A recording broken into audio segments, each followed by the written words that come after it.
During my childhood, I truly despised any sort of horror media. Games, movies, books, I couldn't stand them. And I made sure to barricade my eyes to not witness the most terrifying creations of mankind.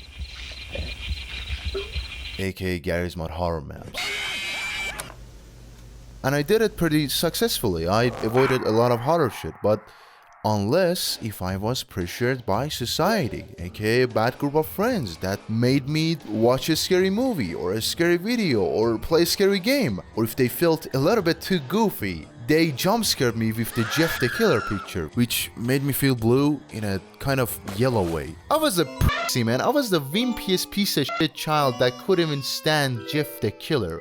But nowadays I don't really feel anything. I don't know, emotions are gone, man. I just pretend. Nowadays I have no problem playing any sort of horror game. I have Jeff the Killer as my wallpaper. It's the first thing I see every morning. And horror movies make me laugh like no comedian has ever done. And no, this is not because I'm 8 feet tall, built like Zeus, and protecting the tribe from bears and other ungodly creatures. No, it's because nobody's 4 years old forever. At some point you'll turn 5. I don't know what happened with my brain, but at some point somebody or something clicked the switch for me, separating fiction from real life. The creeps from the pasta. And I kinda miss just watching any horror film and getting effortlessly scared by them, cause it doesn't happen anymore. Not to suggest that there aren't any good horror films out there. There obviously are. Some of my favorite movies are kinda horror films, but they don't really scare me as much as I appreciate them for being great films. But there is this one scene that really got me. I was stunned. I couldn't comprehend it. I had to stop and just pause the film, go out and just reflect. And that scene was from Parasite. It's not even a horror film. It's about a broke South Korean family. I don't know. Maybe it classifies as a economical horror or something. I don't know. But overall, it's not a horror film, except for one scene. It starts with a mother telling how her child couldn't stop thinking about a birthday cake. So he decided to sneak his way out of the bed and eat the cake alone in the middle of the night.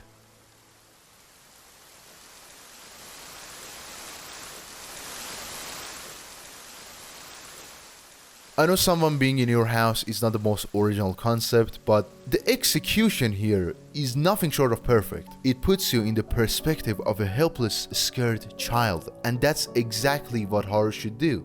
Even outside of horror, trying to create a convincing one is really hard, but trying to create this kind of perspective where the protagonist has shit their pants is vastly more difficult, cause horror is personal. Not everybody shit their pants because, oh, that guy from Star Wars made a split-second cameo. Wow, that's really freaky. But with video games, it's much more different, cause you're both the puppet and the puppeteer at the same time, for better or worse, depending on the control scheme. People always complain about jump scares. Oh no, this game jump scared people. I was driving, then I crashed into a family of 12 and now I'm in a coma, also in jail. Which, come on, Your Honor, it was a jump scare. It sucked as it came out of nowhere, and you know what? The judge agrees with you. He too thinks the jump scare sucked ass, so he frees you from manslaughter, but you're still in coma.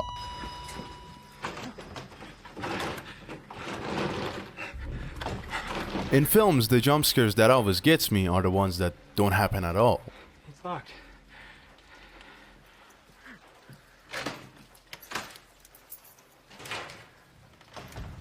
Thank you. But how do you make jump scares work in video games?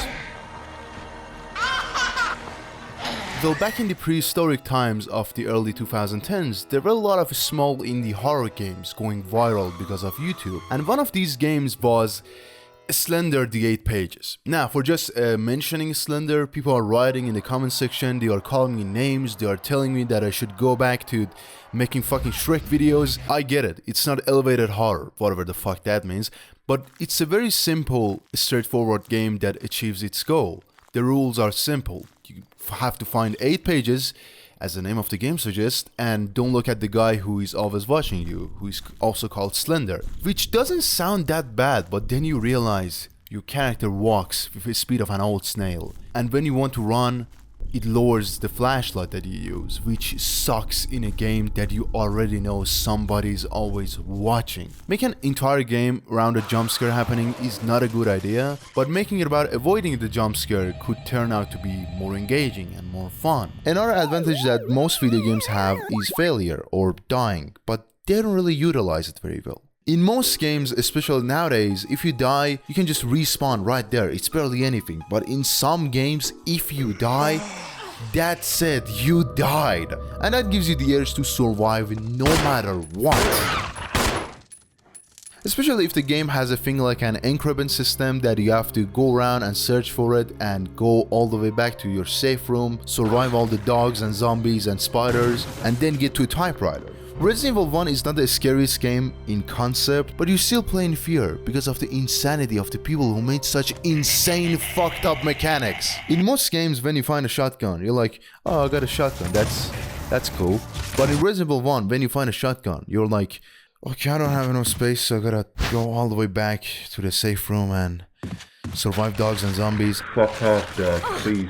Okay, now I got enough space, so let's go all the way back again. Okay, just give me the gun, man. Wait, what the fuck? Why is the room collapsing? Why the fuck is the room collapsing? Wait, could it be the shotgun? I can't have the shotgun. Okay, that's interesting. But I have that broken shotgun replica in my safe house, so I gotta go all the way back and get that, then come back here again. Wait, so you're telling me this game was made in hell? And the developer is John Satan, aka Shinji Mikami? This continuous backtracking would be boring in any other game, but this is not any other game. These enemies are such bullshit that you want to avoid them no matter what, cause not only killing them would cost you a lot, but it also doesn't matter when they can just get back up in 10 seconds. And that's a good thing, cause if they just died with 2 bullets, the game would lose all of its charm and the sense of urgency. Wow, that's the first hitch. Oh, not again, not again. The difficulty is definitely a huge factor in causing the player to feel unsafe, but it also adds a lot to the murky atmosphere. You can't really replicate the feeling you get from playing this game by watching a movie or a show. Are there horror films out there with petrifying concepts and better acting and writing? I think you'd better take a look at this. What is it? Blood. Yeah, no shit. Yeah, obviously there are, but even if all of these don't really feel scary, the gameplay carries that shit. It knocks it out of the park.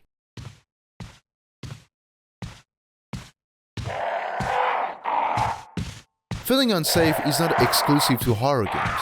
Sometimes it's even more horrifying in a game that's not even supposed to be scary, and it takes you by surprise. And in those games, you also see a huge shift in difficulty. Like, for example, in Dark Souls 1, Miyazaki just straight up said, "Kid, you don't need eyes to see, you don't need eyes to play our game, just go by feeling, just go by your senses, other senses." Some games like Darkwood over here get pretty creative with their difficulty, which I know, yeah, he mentioned Darkwood again because he likes the game, which no, I don't like the game. I love the game. Shout out Darkwood and Poland, the entire nation of Poland. The game doesn't change anything regarding the difficulty setting you choose. The health of the enemies, your health, it's all the same, but it changes the amount of lives that you have, which on hard mode is 4, unless if you find this item, and on nightmare you only get 1 life. Not to say the game isn't scary on normal mode when you have an infinite amount of lives, but the nights feel way less risky. You don't really have to defend your house that hard, and the only punishment you get from not surviving the nights isn't actually a punishment. You just don't get rewarded with currency. The feeling of dread that you get during the nights in Darkwood cannot be translated into a movie, and that's because of course, interactivity. You, by watching the movie, don't leave any impact on the movie, obviously, but in games you have a lot of decisions to make, whether it's in gameplay or the story. And you know, the gameplay is the thing that is separating games from other mediums, and nobody plays games the exact same way. Each playthrough is special to their own players. Now, the $1,000,000 question. Are horror games more effective in the usage of horror and the feeling of dread compared to films? Well, it depends. Do you prefer butter or cheese? Because at the end of the day, they are both milk, prepared and used very differently. Horror with movies is like watching a fire grow bigger from the comfort of being behind a window in your own home. If it does continue to blaze and get more aggressive, you might feel the heat, or at least think you do.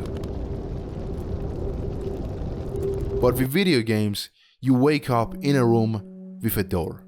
And when you open that door, it leads you only to more doors.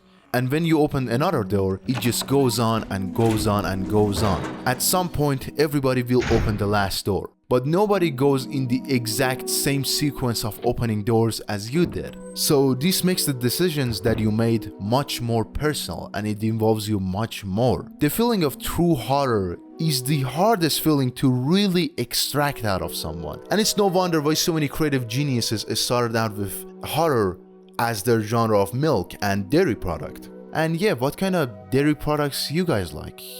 Cheese, butter cheese, I don't know, you might be lactose intolerant. I like yogurt personally.